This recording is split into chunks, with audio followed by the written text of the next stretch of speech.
একজনে বলে গেছে হুজুররা ওয়াজ করবে, খবরদার রাজনীতি যেন না করে। হুজুররা রাজনীতি করবে, কারণ বাবার ক্ষমতা থাকলে ঠেকাও আসে। হুজুররাই রাজনীতি করবে। এদেশে রাজনীতি তোমাদের সাথে না, তোমাদের দুর্নীতি সাথে, জুলুম সাথে, টেন্ডারবাজি সাথে। এদেশে তোমাদের কি বলে আপনার ঘের দখল চলে, মানুষের বাড়িতে আগুন দিয়ে পুড়ায় দেওয়া হয়, মানুষের বাড়ির ভাতে হাড়ি থেকে ভাত ফেলে দিয়ে হাড়ি নিয়ে যাওয়া হয়। তোমাদের রাজনীতি এদেশে চলবে না। এদেশে রাজনীতি করলে ওলামায়ে হক্কানিরা করবে, তার অধীনস্থ তোমাদের থাকতে হবে, নইলে দেশ ছেড়ে চলে যাও। বেজার হইলেন?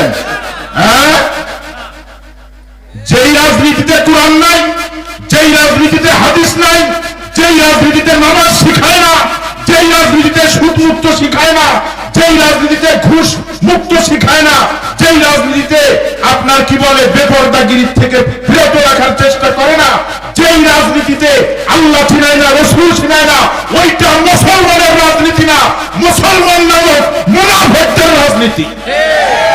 অস্বীকার করবেন? হ্যাঁ, করেন তো দেখি কিটা আছেন, আসেন। মুসলমান কোরআন হাদিস ছাড়া রাজনীতি করতে পারবে না। আব্রাহাম লিঙ্কনের গণতন্ত্র যারা করতেছে করে যাক, শরিয়াতের যে গণতন্ত্র আছে সেটা মুসলমান। শরিয়াত যেটাকে আঙ্গুল উঁচু করতে বলছে তাকে আঙ্গুল উঁচু করতে হবে, যেটাকে আঙ্গুল নিচে করতে বলছে ওই জায়গায় নিচে করতে হবে, সে যাই হোক না কেন। ফাজলামি নাকি?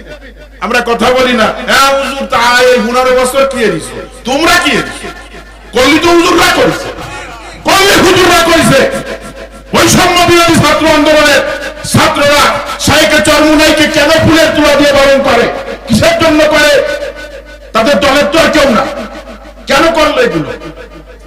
এই আলেম ওলামাদের দুয়া, চোখের পানি, শেষ রাত্রির কান্না আল্লাহ পাক ছাত্রদের সাহস বাড়ায় দিয়েছে, তাই তাদেরকে বরণ করে নিছে। তোমরা কিন্তু প্রেস ব্রিফিং আর প্রেস বিজ্ঞপ্তি আর সাংবাদিক সম্মেলন ছাড়া সামনে নাও।